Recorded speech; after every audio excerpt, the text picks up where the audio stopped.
Od konca septembra pa vse do 13. oktobra se bodo vrstile številne prireditve ob dnevih evropske kulturne dediščine. Kot je videti po današnji prireditvi, je kultura zelo bogata tudi po nastopih in pa po dediščini. Namen teh prireditev je najširšo javnost pritegniti k razmišljanju o dediščini okoli nas.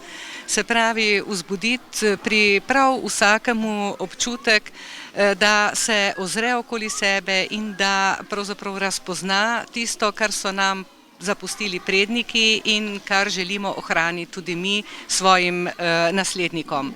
No in seveda začne se pri najmlajših. Tako je letos prireditev Dediščina okoli nas ali Išči dediščino. Organizirali smo to prireditev letos mi, Muzej Radovljiške občine, pritegnili k sodelovanju številne šole, vzgojno-varstvene zavode in posameznike in danes je tukajle na trgu pred Radovljiško cerkvijo živahno. Ob letošnjem dnevu evropske kulturne dediščine ste se vključili tudi šole. Kako ste pripravljali otroke na ta dogodek? Najprej smo se zelo veliko pogovarjali o teh starih igrah, starih plesih, starih običajih.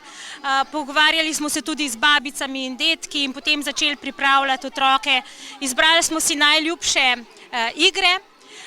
Na naši šoli smo bili 3 razrede vključeni iz 3 razredov in pa tudi 1. in pa 5. razred. Vsak razred si je izbral najljubšo igro ali pa ples in 3. razredi smo to povezali v venček.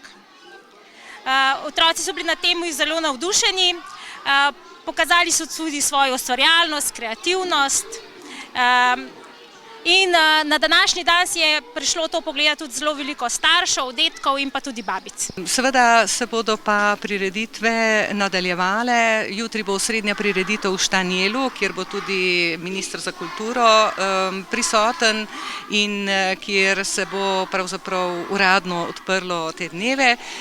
Sicer pa v Radovljici povezujemo dneve evropske kulturne dediščine tudi z mesecem prostora. Tako sodelujemo z občino Radovljica in različnimi arhitekti, ki snujejo vizijo o nadaljnji ureditvi našega lepega mesta, zlasti širše okolice tega starega jedra, se pravi Gorenjsko cesto, Radovljiški park. In bomo v prvem tednu oktobra na to temo imeli nekaj predavanj, delavnic in prireditev.